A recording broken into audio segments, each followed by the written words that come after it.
Hello friends, இன்றைக்கி நம்ம இந்த வீடியோவில் பிரெட் புட்டிங் கேக் எப்படி பண்ணுறதுன்னு பார்க்கலாம்.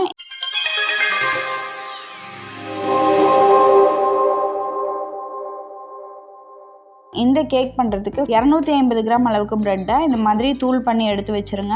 உங்ககிட்ட ஸ்டாண்ட் மிக்சர் இல்லை அப்படின்னா ஹேண்ட் பிளெண்டர் யூஸ் பண்ணிக்கோங்க. 200 கிராம் அளவுக்கு பட்டரை வந்து நம்ம ஃபஸ்ட்டு பீட் பண்ணி எடுத்துக்கலாம். இந்த பட்டர் பார்த்திங்க அப்படின்னா ரூம் டெம்பரேச்சரில் தான் இருக்கணும். அன்சால்டட் பட்டர் வந்து போட்டுக்கோங்க. இப்போ இந்த ஸ்டாண்ட் மிக்சரில் விஸ்க் அட்டாச்மெண்ட்டை ஃபிக்ஸ் பண்ணிவிட்டு நல்லா ஒரு 2 நிமிஷத்துக்கு இதை பீட் பண்ணிக்கலாம். இந்த பட்டர் வந்து நல்லா ஷைனிங்காக வர வரைக்கும் நம்ம வந்து இதை பீட் பண்ணிக்கலாம். இப்போ பார்த்திங்கன்னா இது வந்து நல்லா ஸ்மூத்தாக ஷைனிங்காக இருக்குது. இந்த ஸ்டாண்ட் மிக்சர் பார்த்திங்க அப்படின்னா அகாரோவில் எலகண்ட் மாடல். இதோட பவர் பார்த்திங்க அப்படின்னா 1400 வாட்ஸு. இந்த பவுலோட கெப்பாசிட்டி வந்து 5.5 லிட்டர். இந்த ப்ராடக்டோட லிங்க் வந்து டிஸ்கிரிப்ஷனில் இருக்குது, வேணும்னா செக் பண்ணிக்கோங்க. அடுத்ததான் நம்ம வந்து இதில் சர்க்கரை ஆட் பண்ணிக்கலாம். 250 கிராம் அளவுக்கு சர்க்கரையை பவுடர் பண்ணி இது கூட சேர்த்துக்கோங்க. இப்போது ஸ்பீட் நம்பர் 5ல் வச்சுட்டு இதை வந்து நல்லா ஒரு ஃப்ளஃபியாக க்ரீமியாக வர வரைக்கும் நம்ம வந்து இதை பீட் பண்ணிக்கலாம். இதை வந்து நம்ம ஒரு 5 நிமிஷம் பீட் பண்ணிக்கலாம். இப்போ பாருங்கள், இந்த பட்டர் வந்து நல்லா ஒயிட்டாக க்ரீமியாக ஃப்ளஃபியாக வந்துருச்சு.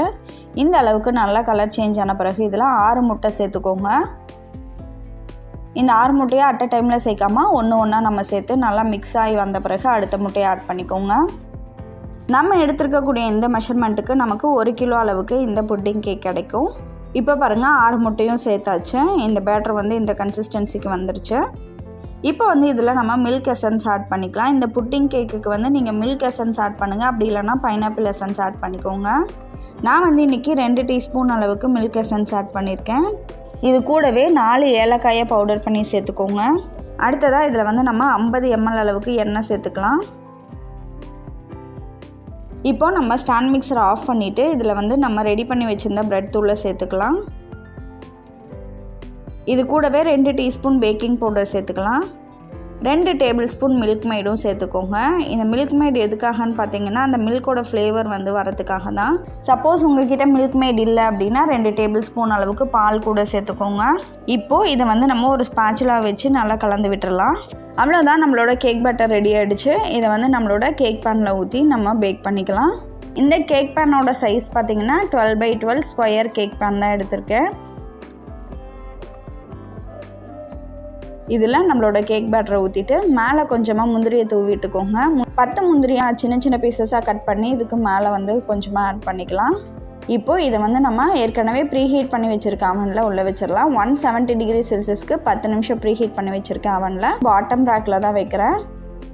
இப்போது 170 டிகிரி செல்சியஸில் 25 மினிட்ஸ் நம்ம வந்து இதை பேக் பண்ணி எடுத்துக்கலாம். இதோட திக்னஸ் வந்து ரொம்பவே கம்மி அப்படின்றதுனால 20லேருந்து 25 நிமிஷத்துலேயே நமக்கு பேக் ஆகிடும்.